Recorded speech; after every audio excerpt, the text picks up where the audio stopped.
पिछले अंक में हमने बात की थी बच्चन जी के बचपन में लक्ष्मीनियाँ कौन थी, उन्हें चम्मा क्यों कहते थे और चम्मा का बच्चन जी पर क्या असर रहा। और एक बात की थी उनके मूल नक्षत्र में पैदा होने की। आज शुरुआत करते हैं गालिब और इकबाल की कुछ बातों से। मस्जिद और मदिरालय या मस्जिद और शराब को लेकर गालिब एक बड़ी दिलचस्प बात कहते हैं। जाहिद शराब पीने दे मस्जिद में बैठकर, या वो जगह बता दे जहां खुदा ना हो, या वो जगह बता दे जहां खुदा ना हो। अब इस बात पर इकबाल क्या कहते हैं? मस्जिद खुदा का घर है, पीने की जगह नहीं, काफिर के दिल में जा वहां खुदा नहीं। लेकिन ये कहानी यहीं खत्म नहीं होती। आगे सुनिए अहमद फराज क्या कहते हैं। काफिर के दिल में आया हूं मैं ये देखकर, खुदा मौजूद है वहां पर उसे पता नहीं। खुदा मौजूद है वहां पर उसे पता नहीं। इसी बात को आगे बढ़ाते हुए अब वसी कहते हैं, खुदा तो मौजूद दुनिया में हर जगह है। खुदा तो मौजूद दुनिया में हर जगह है, तू जन्नत में जा वहां पीना मना नहीं। तू जन्नत में जा वहां पीना मना नहीं। अब इस बात पर साकी की क्लोजिंग लाइन सुनिए। पीता हूं गमे दुनिया भुलाने के लिए, पीता हूं गमे दुनिया भुलाने के लिए। जन्नत में कौन सा गम है इसलिए वहां पीने में मजा नहीं। जन्नत में कौन सा गम है इसलिए वहां पीने में मजा नहीं।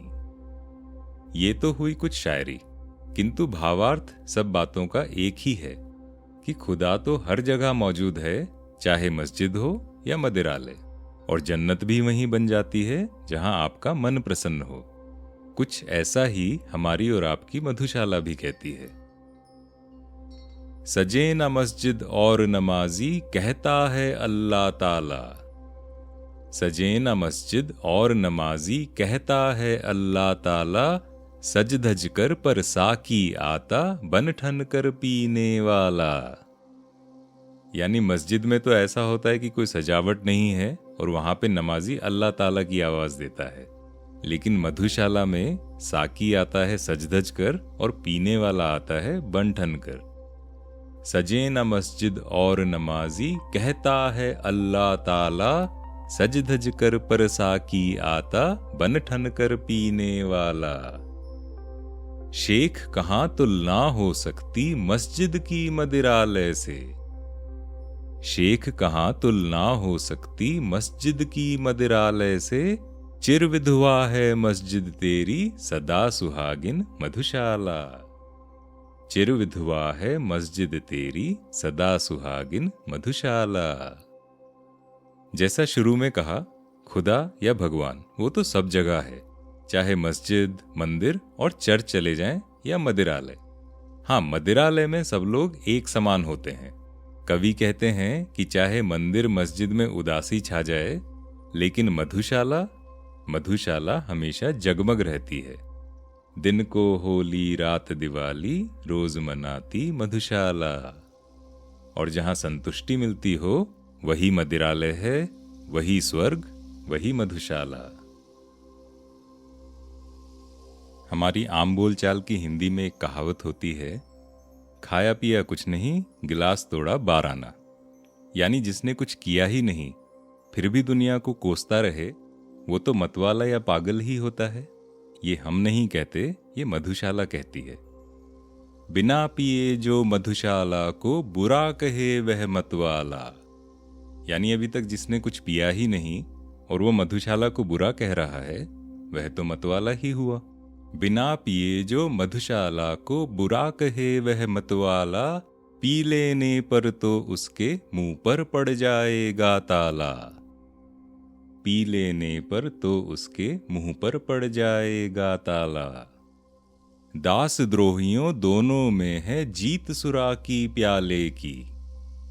दास द्रोहियों दोनों में है जीत सुरा की प्याले की।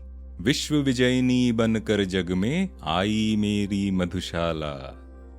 जैसे हमेशा कहते हैं, मधुशाला में कोई भेदभाव नहीं, ना जाति धर्म, ना छोटा बड़ा, ना कोई दास और द्रोहियों में। दास द्रोहियों दोनों में है जीत सुरा की प्याले की, विश्व विजयनी बनकर जग में आई मेरी मधुशाला। विश्व विजयनी बनकर जग में आई मेरी मधुशाला। मधुशाला तो उस मकाम जैसे है जिसने विश्व में सबसे ऊपर का स्थान पाया है। एक बार आप वहां पहुंच गए तो जैसे संसार पर विजय पा ली। जैसे महाभारत में जय और विजय के अंतर की बात करते हैं कि एक तो होता है जब आप अपने शत्रुओं को युद्ध में हराकर विजयी होते हैं, और दूसरा जब आप स्वयं पर जीत हासिल कर लें, अपनी इंद्रियों पर या अपनी भावनाओं पर। वो ही सही मायनों में जय है। जिसने ये जय या विजय पाली वो होता है स्थित प्रज्ञ। स्थित प्रज्ञ वो जो अपने मन में ही संतुष्ट रहना सीख गया हो। ज्ञात हुआ यम आने को है ले अपनी काली हाला। यानी ये पता लग गया कि यमराज आने वाले हैं और उनकी जो हाला होगी वो काली हाला होगी, मृत्यु की हाला होगी। और जब ऐसा होता है तो क्या होता है? ज्ञात हुआ यम आने को है ले अपनी काली हाला, पंडित अपनी पोथी भूला साधु भूल गया माला। यानी जब यम आता है तो पंडित जी अपनी पोथी भूल जाते हैं और साधु अपनी माला भूल जाते हैं। पंडित अपनी पोथी भूला साधु भूल गया माला। और पुजारी भूला पूजा ज्ञान सभी ज्ञानी भूला। और पुजारी भूला पूजा ज्ञान सभी ज्ञानी भूला, किंतु न भूला मर कर के भी पीने वाला मधुशाला। यानी पंडित साधु सब अपने अपने काम कर्तव्य भूल गए, पुजारी अपनी पूजा भूल गया, ज्ञानी अपना ज्ञान भूल गया, लेकिन जो पीने वाला है उसकी भक्ति इतनी शक्तिशाली है कि वो मर कर के भी मधुशाला को नहीं भूलता है। और पुजारी भूला पूजा ज्ञान सभी ज्ञानी भूला, किंतु न भूला मर कर के भी पीने वाला मधुशाला। किंतु न भूला मर कर के भी पीने वाला मधुशाला। बच्चन साहब के गुरु होते थे प्रोफेसर अमरनाथ झा। उन्होंने बच्चन साहब के कॉलेज से लेकर यूनिवर्सिटी में नौकरी तक काफी मार्गदर्शन किया। एक तरह से बच्चन साहब के यूनिवर्सिटी में लेक्चरर बनने में झा साहब का बहुत बड़ा योगदान था। झा साहब बड़े रोचक व्यक्तित्व वाले इंसान थे, बड़े ही अनुशासित, टाइम टेबल के एकदम पक्के, सब कुछ एक फिक्स नियत समय से करने वाले, सब सामान एक नियत जगह रखने वाले, मतलब बोरियत की हद तक अनुशासित। इसी को आजकल ओसीडी कहते हैं, ऑब्सेसिव कंपल्सिव डिसऑर्डर। एक बार उन्होंने बच्चन जी को छुट्टियों में पहाड़ों पर अपने घर भी आमंत्रित किया था और बच्चन जी गए भी। लेकिन वहां के कड़े अनुशासन और टाइम टेबल आदि जो थे, नियत समय पर नाश्ता, समय पर अखबार पढ़ना, समय पर बत्तियां बंद, समय पर बातें, समय पर शांति, आवाजें बंद, आदि आदि, ये सब अनुभव करके कवि महोदय इतना पक गए कि जैसे तैसे वहां से भागने की तरकीबें सोचने लगे। खैर, प्रोफेसर झा जो थे वो अपने जीवन ही नहीं मृत्यु के बारे में भी इतना पर्टिकुलर थे कि अपनी मृत्यु से पहले चंदन की लकड़ियां खरीदवा दी और वसीयत में लिखा कि उनकी चिता चंदन की लकड़ियों पर जलाई जाए। और भाग्य देखिए, उनकी मृत्यु के बाद हुआ भी ऐसा ही। उनकी चिता बाकायदा चंदन की लकड़ियों पर जलाई गई। यानी सनक हो तो ऐसी हो, भक्ति हो तो ऐसी हो, लगन हो तो ऐसी हो। और पुजारी भूला पूजा ज्ञान सभी ज्ञानी भूला, किंतु न भूला मर कर के भी पीने वाला मधुशाला। इसी पर बच्चन साहब की 4 और पंक्तियां हैं। अपने पर मैं ही रोता हूं, मैं अपनी चिता संजोता हूं, जल जाऊंगा अपने कर से, रख अपने ऊपर अंगारे, खिड़की से झांक रहे तारे। कवि कहते हैं कि मैं अपने पर ही रोता हूं, अपनी चिता भी खुद ही सजाता हूं, अपने ही हाथ से आग लगाकर जलूंगा और अपने ऊपर अंगारे रखकर जलूंगा। यानी लगन हो तो इतनी पक्की हो।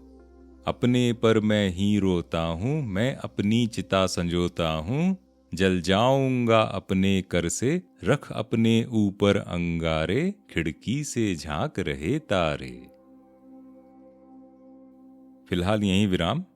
अगले अंक में इसी सिलसिले को आगे बढ़ाएंगे और बात करेंगे मधुशाला में life is a long weekend की फिलॉसफी की, बच्चन जी के जीवन में सुख और दुख के साथ आने की, और वो मधुशाला की कविताओं में कैसे झलकता है।